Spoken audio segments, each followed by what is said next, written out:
தேவனுடைய பரிசுத்த நாமத்துக்கு மகிமை உண்டாவதாக. இந்த 7வது மாதத்தின் கடைசி கர்த்தருடைய நாளிலே கர்த்தருடைய வார்த்தையோடு உங்களை சந்திக்க செய்த ஆண்டவருக்கு மகிமை உண்டாகட்டும்.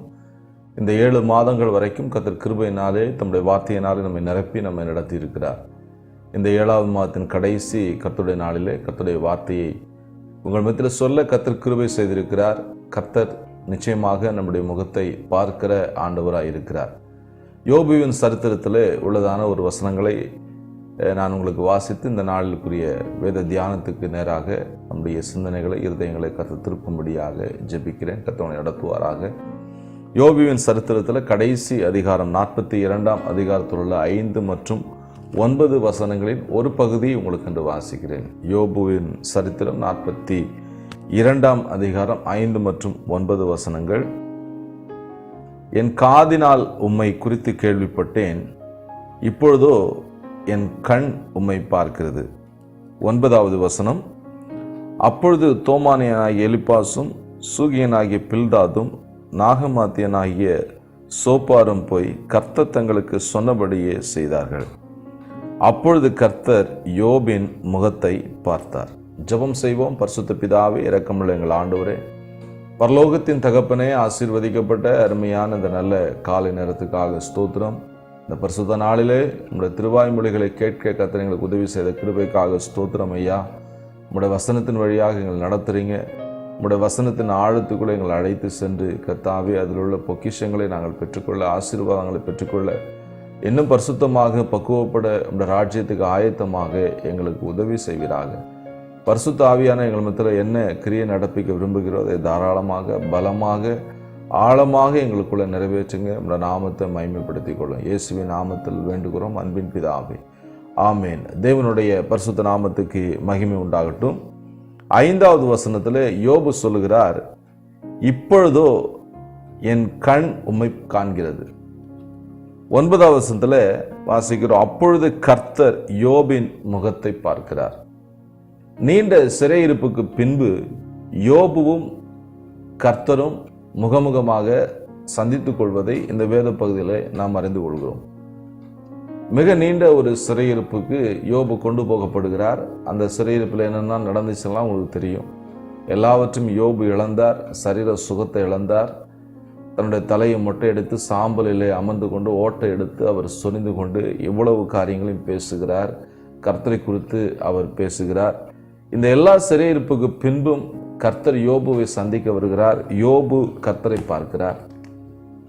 கர்த்தரின் கண்கள் யோபுவை பார்க்கிறது. இருவரும் முகமுகமாய் சந்தித்துக் கொள்கிறார்கள்.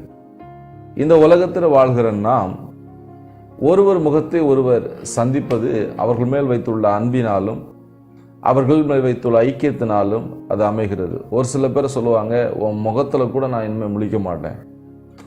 ஒரு சில பேருடைய முகத்தை காண்பதற்கு ஆவலாய் தேடி வருவார்கள். இது எதன் அடிப்படையிலே?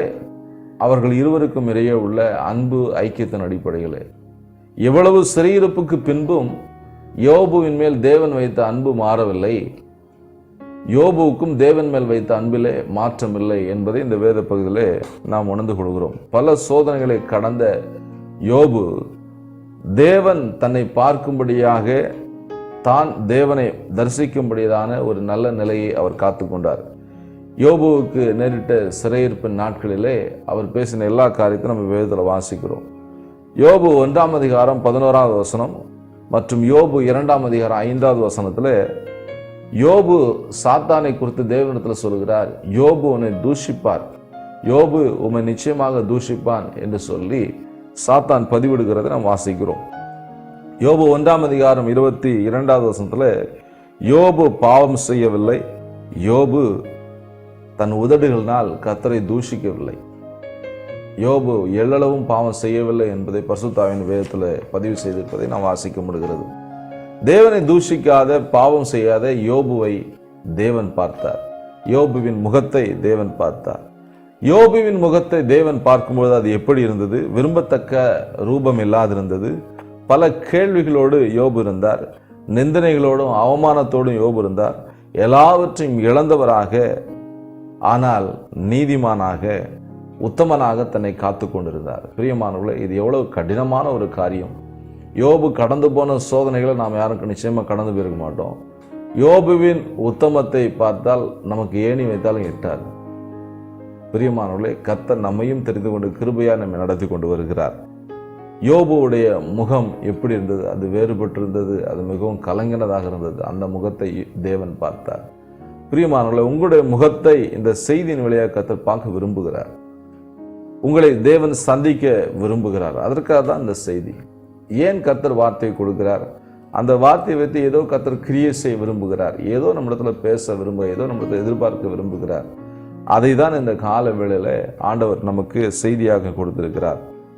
யோபுவின் முகத்தை தேவன் பார்த்த பின்பு யோபு வாழ்க்கையில் என்ன நடந்துச்சு? அவன் இழந்து போன எல்லாவற்றையும் திரும்ப பெற்றுக்கொண்டான். அவன் இழந்த கௌரவம், ஆண்டவர் கொடுத்த மேன்மை எல்லாவற்றையும் மீண்டும் திரும்ப அவன் பெற்றுக்கொண்டு சமுதாயத்தில் உயர்ந்த மனிதனாக அவன் மாறினான். விலகி போன அவனுடைய நண்பர்கள், உறவினர்கள்லாம் மீண்டும் அவனை தேடி வந்தாங்க. இதுதான் யோபுவை கர்த்தர் பார்த்த உடனே நடந்தது.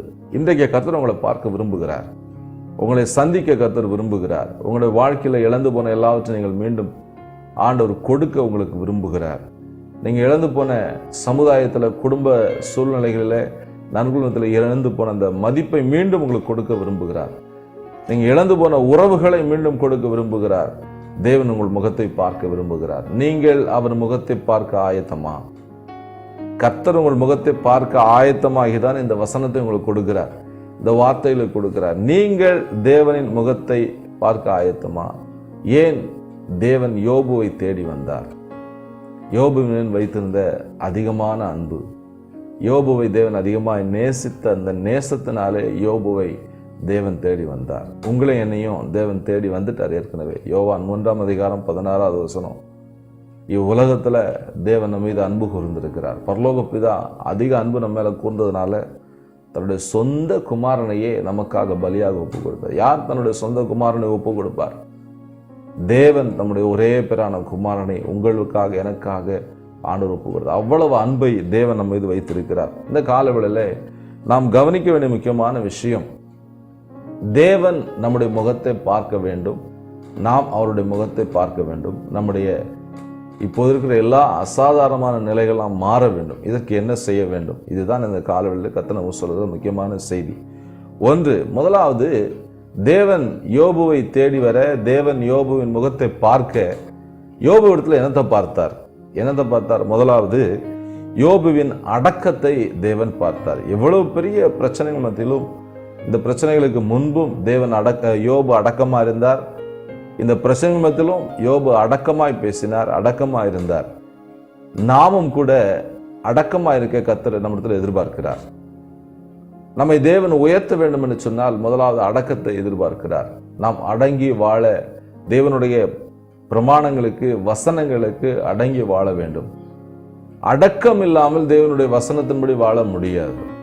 நாம் இஷ்டம் போல வாழ்கிற வாழ்க்கையில தேவனுடைய பிரியமான வாழ்க்கை வாழ முடியாது. அடங்காமல் இருந்த இளைய குமாரனை தகப்பன் அவனுடைய இஷ்டத்துக்கு விட்டுட்டார். சொத்து வேணுமா எடுத்துட்டு போ, என்னை விட்டு போறியா போ, விட்டுட்டார். அவனை தடுக்கல, ஒண்ணுமே செய்யல, கேட்டதெல்லாம் கொடுத்துட்டாரு. அவனே போனான், சொத்தெல்லாம் அழிச்சான், சாப்பாட்டுக்கு வழி இல்லாம, பண்ணி திங்கிற தவிடு கூட கிடைக்காம கஷ்டப்பட்டான். புத்தி அவனுக்கு தெளிஞ்சது. புத்தி தெளிகிற வரைக்கும் கர்த்தர் விட்டுருவார். நம்ம புத்தி என்னைக்கு தெளியுதோ அப்போ திரும்ப ஆண்டுகிட்ட வருவோம். ஆண்டுகிட்ட வரும்போது கர்த்தர் உங்களை ஏற்றுக்கொள்ள அவர் உண்மையிலவராக இருக்கிறார். பிரியமானவர்களாம், அது வரைக்கும் போகக்கூடாது. இன்றைக்கே அனுக்கிரக காலம், இன்றைக்கே ரட்சணை நாள், இன்றைக்கே நாம் தகப்பணத்தில் அடங்கி விடுவோம். நம்ம எதுவும் கிடைக்காம பன்றிகள் இடத்துல போய் நாம் அடக்கத்தை கற்றுக்கொள்ள வேண்டும் என்ற நிலைக்கு நாம் போய்விடாமல், பஞ்சத்தில் சிக்கி கொள்ளாமல், இப்பொழுது இருக்கிற காலத்திலேயே நாம் அடக்கத்தை கற்றுக்கொள்வோம், நாம் அடங்கி வாழ்வோம். பிலிப்பியர் 2:8 மரண பரியந்தும் இயேசு கீழ்ப்படிந்தவராகி அடங்கி நடந்தார். அவர் தன்னுடைய 12வது வயதிலே தன்னுடைய பெற்றோருக்கு, ஆண்டவர் தேவன் பரலோக பிதா நியமித்த பெற்றோர்களுக்கு, பெயரளவு தகப்பனாகிய யோசேப்புக்கும் தாயாகிய மரியாளுக்கும் போய் அடங்கி இருந்தார், கீழ்ப்படிந்திருந்தார் என்று வாசிக்கிறோம். லூக்கா 2 கடைசி 2 வசனங்கள் இதை வாசிக்கிறோம். நாமும் கூட அடங்க வேண்டிய இடங்களில் அடங்க வேண்டும், கீழ்ப்படிய வேண்டிய இடங்களிலே கீழ்ப்படிய வேண்டும். கர்த்தருடைய சமூகத்தில் நாம் அடங்கி இருப்பதை கர்த்தர் எதிர்பார்க்கிறார். தேவனுடைய வசனத்துக்கு அடங்கி வாழ்வதை கர்த்தர் எதிர்பார்க்கிறார். அப்படி அடங்கி வாழ்கிறவருடைய வாழ்க்கையில கர்த்தர் பெரிய காரியங்களை செய்கிறார். அவருடைய சூழ்நிலையில கர்த்தர் மாற்றுகிறார். அவருடைய நிலைகளை கர்த்தர் மாற்றி அவருடைய அற்புதங்களை காண செய்கிறார். நாம் அடங்கி வாழ கர்த்தர் எதிர்பார்க்கிறார். நாம் அடங்கி வாழ்வோமா? நிச்சயமாக கர்த்தருடைய ஆசீர்வாதங்களை நாம் பெற்றுக்கொள்வோம். 1 பேதுரு 5ஆம் அதிகாரம் 6ஆவது வசனம் வாசிக்கிறோம். ஏற்ற காலத்தில் தேவன் உங்களை உயர்த்தும்படி அவருடைய பலத்த கைக்குள்ளே நீங்கள் அடங்கிருங்க. யோபு 36ஆம் அதிகாரம் 10 மற்றும் 11 வசனங்களில் அக்கிரமத்தை விட்டு பாவத்தை விட்டு கர்த்தர் நம்மை ஆண்டவர் செவிகளை திறந்து கடிந்து கொண்டு நம்மை திருப்புகிறார். அந்த வசனத்தை நான் உங்களுக்கு வாசிக்கிறேன். யோபுவின் சரித்திரத்தில் 36ஆம் அதிகாரத்தில் உள்ளதான ஒரு சில வசனங்களை உங்களுடைய கவனத்துக்கு உங்களுடைய தியானத்துக்கு நான் வாசிக்க விரும்புகிறேன். யோபு 36ஆம் அதிகாரம் 10 மற்றும் 11 வசனங்கள். அக்கிரமத்தை விட்டு திரும்பும்படி அவர்கள் செவியை திறந்து கடிந்து கொள்ளுகிறார். அவர்கள் அடங்கி அவர்களை சேவித்தால் ஆண்டவர் அக்கிரமத்தை விட்டு திரும்பும்படி நம்மை கடிந்து கொள்ளுகிறார். எப்படி கடிந்து? செவியை திறந்து நம்ம உணர்ற அளவுக்கு கர்த்தர் நம்மை கடிந்து கொள்கிறார். நம்ம திரும்பி மறுபடியும் கர்த்தருக்கு அடங்கி வாழ வேண்டும் என்று கர்த்தர் விரும்புகிறார். அப்படி அடங்கி வாழ்ந்தால் என்ன நடக்கும், அடங்கி வாழாவிட்டால் என்ன நடக்கும் என்று காரியங்களை கீழ்கண்ட வசனங்களை வாசிக்கிறோம். நாம் அடங்கி நடந்தால், அடங்கி அவரை சேவித்தால் நம்முடைய தங்கள் நாட்களை நன்மையாகவும் தங்கள் வருஷங்களை செல்வ வாழ்வாகவும் போக்குவார்கள். நம்முடைய வாழ்க்கை எப்படி இருக்கும்? செல்வ வாழ்வா இருக்கும். நம்முடைய வருஷங்கள் நன்மையா இருக்கும். இதை தான் கர்த்தர் சொல்கிறார். நாம் அடங்கி வாழ்ந்தால் நன்மையை சுதந்திரித்துக் கொள்வோம். அடங்கி வாழ்ந்தால் ஆசீர்வாதங்களை பெற்றுக்கொள்வோம். இளையகுமாரன் தகப்பன்ட்டே அடங்கி இருந்தால் அவனுடைய வாழ்க்கை சமாதானமா, ஆசீர்வாதமா, நன்மையா இருந்திருக்கும். அவன் அடங்காமல் போன எல்லாவற்றையும் இழந்தான். வேலைக்காரனை விட கேவலமா வந்து தகப்பன் நிற்கிறான். பிரியமானவர்களே, நாம் அப்படிப்பட்ட நிலைக்கு போய்விடக்கூடாது. அவர்கள் அடங்காவிட்டால் என்ன நடக்கும் என்பதை சொல்லப்பட்டிருக்கிறது. பிரியமா, இதை குறித்து நான் வாசிக்க விரும்பல. அது ரொம்ப கடினமான ஒரு வசனமா இருக்கு. நாம் அடங்காமல் போய்விடக்கூடாது. நாம் அடங்கி சேவிக்கும் பொழுது நிச்சயமாக கர்த்தர் நம்முடைய முகத்தை பார்ப்பார். கர்த்தர் நம்மை ஆசீர்வதிப்பார். கர்த்தர் நம்மை பெருக செய்வார். கர்த்தர் நம்மை இம்மையிலும் மறுமையிலும் பாக்கியவான்களாக கர்த்தர் மாற்ற விரும்புகிறார். நாம் கர்த்தருக்கு அடங்கி வாழ்வோம். நிச்சயமாக ஆசீர்வதிக்கப்படுவோம். இரண்டாவதாக நாம் செய்ய வேண்டிய முக்கியமான காரியம், யோபுவை தேவன் சந்திக்க வந்ததுக்கு காரணம் என்ன?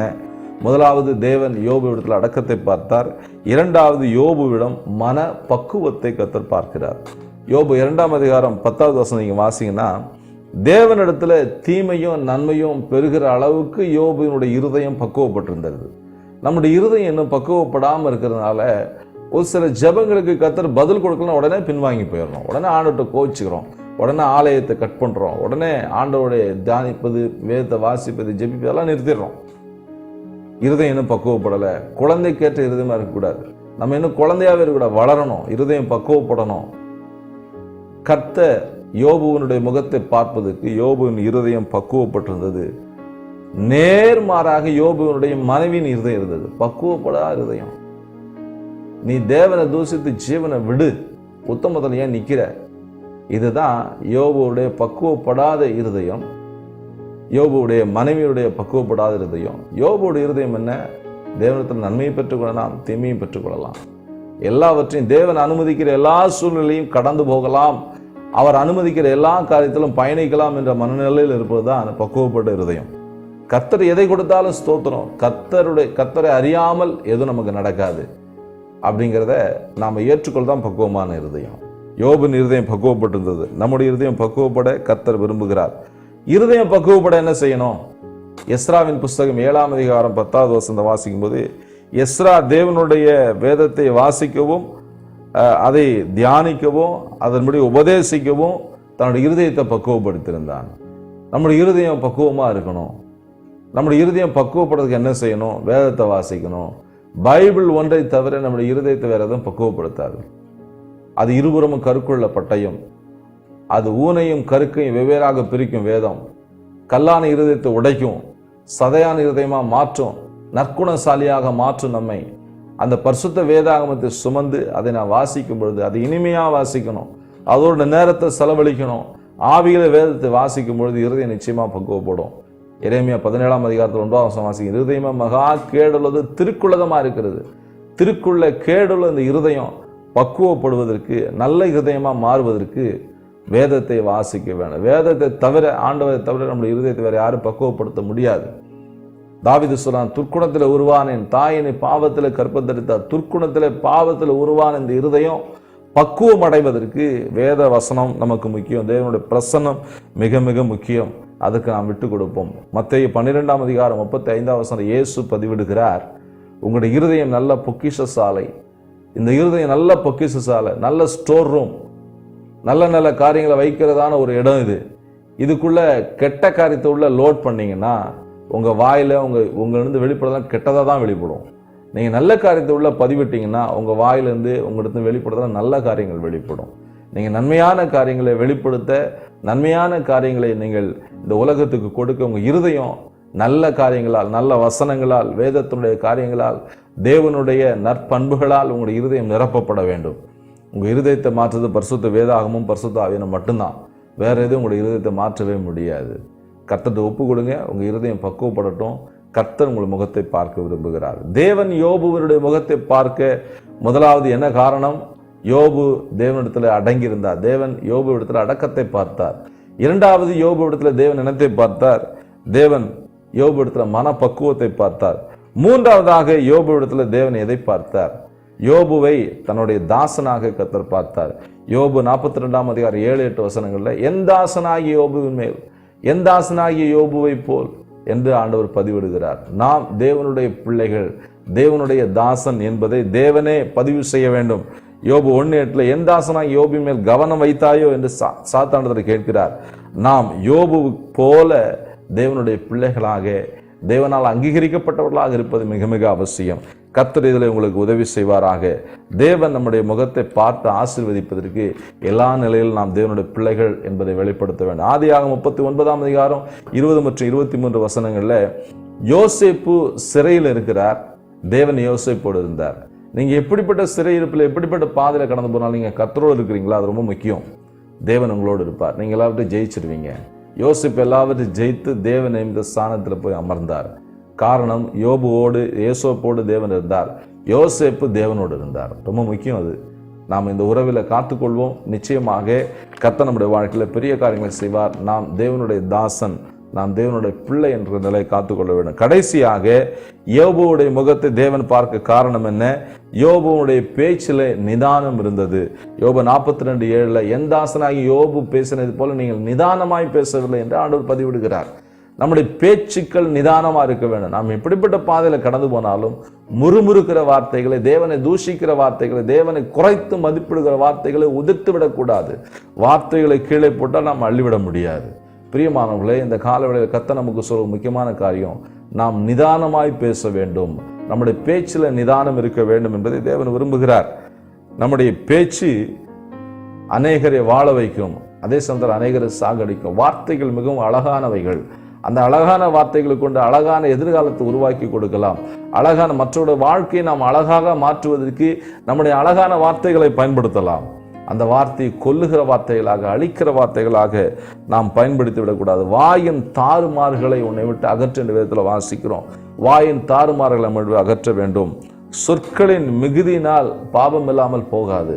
நாம் அளவான சொற்களை நாம் பேச வேண்டும். எல்லாவற்றை குறித்து நாம் கணக்கு கொடுக்க வேண்டும். நாம் பேசுகிற ஒவ்வொரு வார்த்தைகளை குறித்து நாம் கணக்கு கொடுக்க வேண்டும் என்பதில் நாம் கவனம் செலுத்த வேண்டும். பிரசங்கி 5ஆம் அதிகாரம் 2ஆம் வசனம் வாசிக்கிறோம், தேவன் வானத்தில் இருக்கிறார், நீ பூமியில் இருக்கிறார். அதனால் வார்த்தைகள் சுருக்கமாக இருப்பதாக, நிதானமாய் பேசணும், சுருக்கமாக பேசணும். எபேசியர் 4ஆம் அதிகாரம் 29ஆம் வசனம், பக்தி விருத்திக்கு எதுவான வார்த்தைகளை பேசணும். கெட்ட வார்த்தை ஒன்றும் புறப்பட வேணாம். கெட்ட வார்த்தைனா ஒரு சில குறிப்பிட்ட வார்த்தைகள் மட்டும் தான் கெட்ட வார்த்தை கிடையாது. பக்தி விருத்திக்கு இல்லாம எதெல்லாம் பேசுறோமோ அதெல்லாமே கெட்ட வார்த்தை தான். நம்மளோட வாயிலிருந்து பக்தி விருத்திக்கு எதுவான வார்த்தை. நம்ம பிள்ளைகள் நம்மளோட வாயின் வார்த்தைகளை கவனிக்கிறாங்க. நம்முடைய பிள்ளைகளுடைய இருதயத்துல, பிஞ்சு இதயத்துல கெட்ட வார்த்தைகள் பதிவிடப்படக்கூடாது என்பதில் நீங்கள் கவனமாக இருக்க வேண்டும். நம்முடைய பிள்ளைகளை நல்ல ஒயிட் பேப்பரை போல கர்த்தர் நம்ம கருத்தில் கொடுத்துருக்கிறார். அந்த பிள்ளைகளோட வாழ்க்கையில் நல்ல காரியங்கள் நாம் எழுத வேண்டும். அந்த பிள்ளையோட இருதயத்தில் நல்ல காரியங்களை விதைக்க வேண்டும். இதுதான் கர்த்தர் எதிர்பார்ப்பது. பிரியமானவர்களே, இதை நீங்கள் கவனம் செலுத்துவீங்களா? நிச்சயமாக கர்த்தர் உங்களை ஆசீர்வதிப்பார். யோபுவை போல கர்த்தர் உங்களை சந்திக்க விரும்புகிறார். யோபுவின் முகத்தை பார்க்க 4 முக்கியமான காரணங்களை பரிசுத்தாவியானவர் நமக்கு கோடிட்டு காண்பித்தார். முதலாவது, யோபுவிடத்தில் கர்த்தர் அடக்கத்தை பார்த்தார். இரண்டாவது, யோபுவிடத்தில் ஆண்டவர் மன பக்குவத்தை பார்த்தார். மூன்றாவது, யோபுவை தன்னுடைய தாசனாக பார்த்தார். கடைசியாக யோபுடைய பேச்சில் அவர் நிதானத்தை பார்த்தார். நாமும் இந்த 4 காரியங்களை கவனத்தில் வைத்து யோபு தேவனை சந்திப்பதற்கு ஆயத்தமாக இருந்தது போல நாமும் நம்முடைய பரலோக ராஜாவை சந்திக்க ஆயத்தமாக இருக்கலாமா? இயேசு சீக்கிரமாக வருகிறார். நம்மிடத்தில் இந்த காரியங்களை எதிர்பார்க்கிறார். நாம் எல்லாவற்றையும் கர்த்தருடைய கரத்தில் கேட்போம். நிச்சயமாக கர்த்தர் நமக்கு தருவார். நாம் ஜெபிக்கலாம். பரிசுத்த பிதாவே, இரக்கமுள்ள எங்கள் ஆண்டவரே, பரலோகத்தின் தகப்பனே, ஆசீர்வதிக்கப்பட்ட அருமையான இந்த நல்ல காலை நேரத்துக்காக ஸ்தோத்திரம். இந்த பரிசுத்த நாளின் காலவேளையிலும் இந்த திருவாய் மொழிகளை கேட்க எங்களுக்கு உதவி செய்த தயவுக்காக ஸ்தோத்திரம். உங்களுடைய வார்த்தையின்படியே ஆண்டவரே ஸ்தோத்திரம் ஐயா, நாங்கள் அடக்கமுள்ளவர்களாக இருக்க, மனப்பக்குவமுள்ளவர்களாக இருக்க, ஆண்டவர் நிதானமாய் பேசுகிறவர்களாக இருக்க, உம்முடைய ஆண்டவர் தாசனாக உம்முடைய பிள்ளைகளாக இருக்க எங்களுக்கு உதவி செய்யும். வார்த்தையில் கேட்ட உடைய பிள்ளைகளை பிதா குமாரன் பரிசுத்தாவின் நாமத்தின் ஆசீர்வதித்து ஜெபிக்கிறேன். உடைய பிள்ளைகளை அப்படியே மாற்றி உம்மை சந்திக்க ஆயத்தப்படுத்துங்க. இயேசுவின் நாமத்தில் வேண்டுகிறோம் பிதாவே, ஆமேன். God bless you. கர்த்தரோடு இருப்பார், கர்த்தர் நடத்துவார்.